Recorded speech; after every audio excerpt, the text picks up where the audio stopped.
Friends, family, and survivors. The wisteria is just starting to bloom. Still right around 30 degrees at night.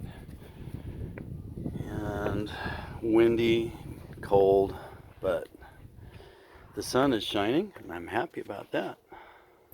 So, interesting discovery. I will make a detailed account of the battery failure. I did take the battery up to the shop, and the one that had the shorted cell and one dead cell, but it was passing current because it was 4.3 volts. So dumped the acid out and probed around in the plates, and one plate is broken and just broken into bits, and that's pretty weird. The batteries were supposed to be solid plates, not a grid pattern or a waffle design. So if I had known that, I never would have bought that particular battery. So as it turns out, the battery that I got is a high amperage L16 for floor scrubbers. It was designed to go to an 80 DOD for 4 years and then toss it. And the higher amperage comes from the larger surface area, and the way you get more surface area is a waffle pattern or a grid pattern versus just solid plates. So I was hoping to get the solid plate design, and the reason why I went with with Interstate battery, and that's interesting because depending on where you buy your Interstate, from my reading, it could actually be made by US or DECA depending on what part of the country you're in. Crazy stuff. And then the specific gravity and the chemistry makeup is different depending on which manufacturer made it for Interstate. It's like, wow, really. At any rate, the reason why I was stuck with Interstate is I can get them locally, and to get Trojans here on the West Coast was going to be $100 a battery more. That's significant. But now looking at it, I might have been better to have just gone with the Rolls Surrett with a solid plate design, and I'd be good to go for 8 to 10 years like other friends that I have that have Rolls Surretts. It just 10 years seems to be still running, no failures. You know, they lose capacity, but they're still a viable battery at 10 years. And so it would probably be worth it if I went and flooded to get the right plate design for the right application. But why the grid broke up and failed, I don't know. I can't find any sulfation. I'll show you a picture of it.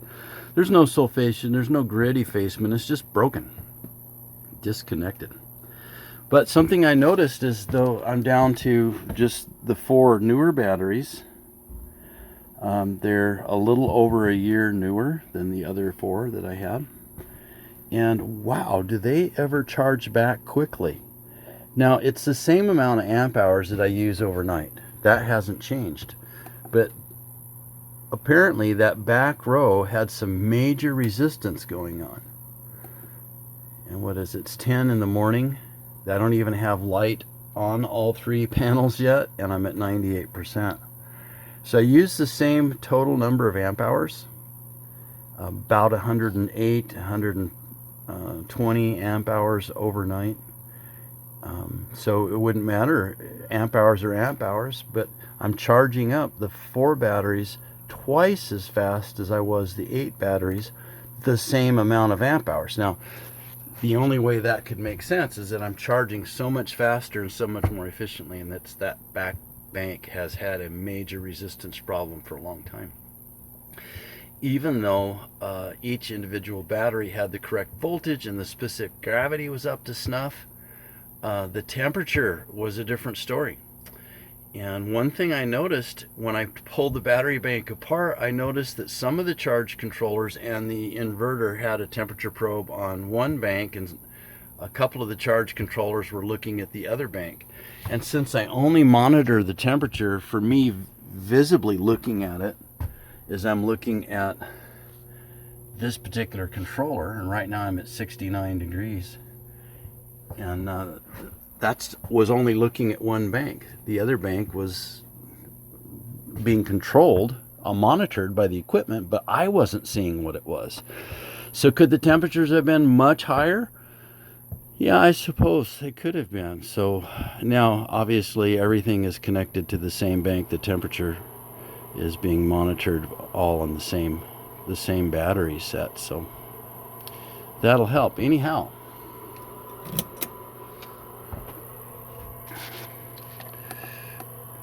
see the percent replaced here. We're down by 7. Charged yesterday. 700 watts going in the battery, and I've replaced 102%.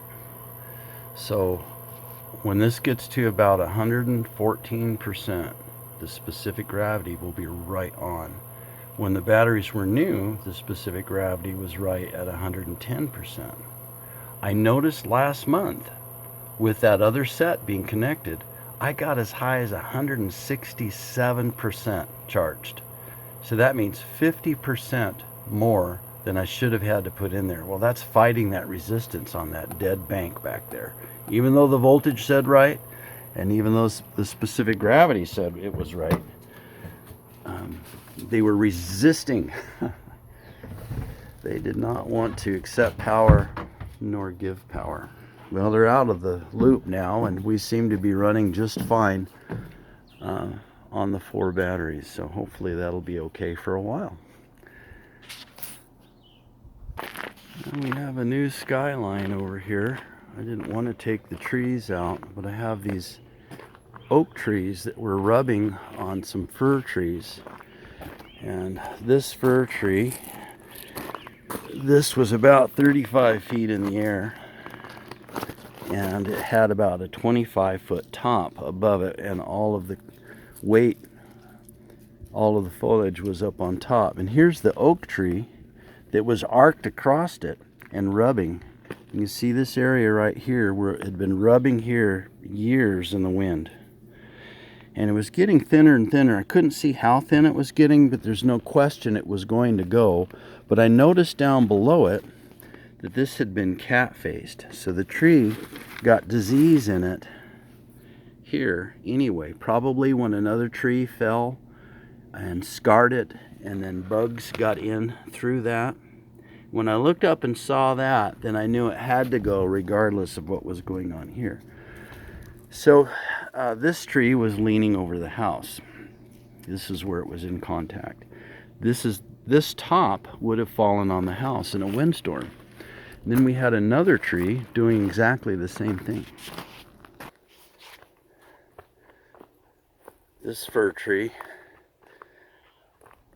right here, I left a lot of holding wood, a lot of hinge wood, because I wanted to pull it over past the top. It would have, I pulled it right down this way. You can see there's a tree, and it had to move this top out of the way. And so I used the tractor to pull it over rather than hoping it would fall past that, because usually what will happen is this tree will fall and hit that, and then it'll want to go that way. And right on top of a dogwood, you can see the flower right there. My wife says, do not harm the dogwood. So, and then we had to pull it over. So this tree, you can't see it, I'll show it to you later, but this tree, about 25 feet from the top, was rubbing on another oak tree and was scarring, and it was very thin. And I did drop it right over the irrigation line and just hoped that I wouldn't shove a branch through it. And I don't see any water, so I think we did all right. But you could see here, this is the spot where it was rubbing on that tree. How thin that is. And diseased. And it was just a matter of time. So you have that scar, and it was effaced almost 50%.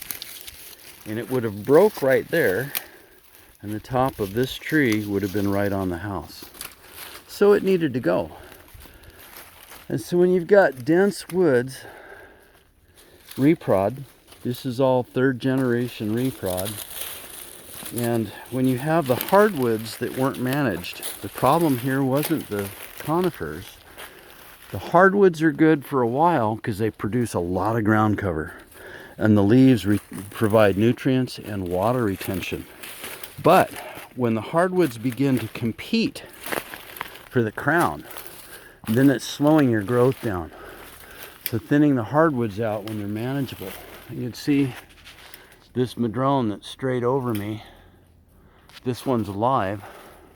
Could probably drop this one in that hole with some work, but this other one, I'll kind of crane back and look. The one right over my head, this guy is a dead silver madrone, and madrone is really brittle, really brittle.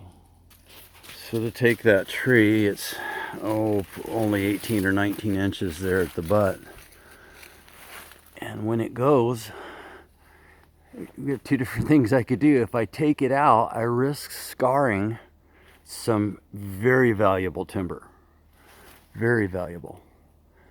And if I scar it, you saw what happened is when you cat face it, when you knock the bark off, bugs get in it.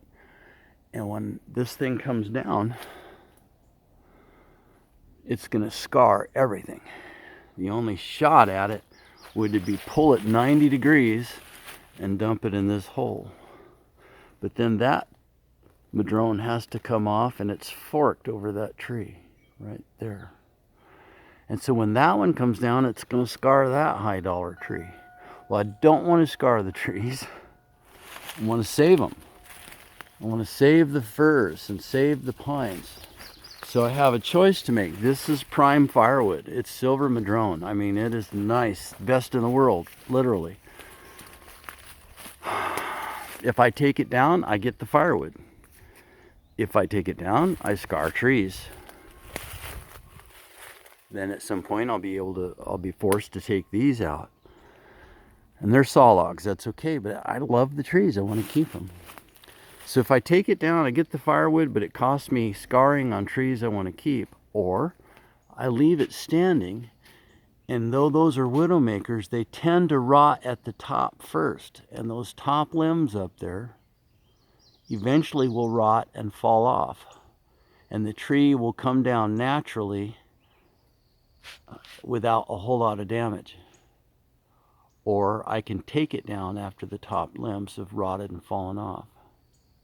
But by that time, it'll be so buggy there won't be any wood in it. So what I have to do is sacrifice all that beautiful firewood in order to save out the saw logs. So I think that's what I'm going to do. The real problem tree is the risk of the stuff that was hanging over the upper deck on the house. All of that is gone now, as you see. So that was our number one goal, is to keep the trees off the house. And then the firewood is the bonus. All right, long video. Sorry about that. I get long-winded, don't mean to. Have a very blessed day.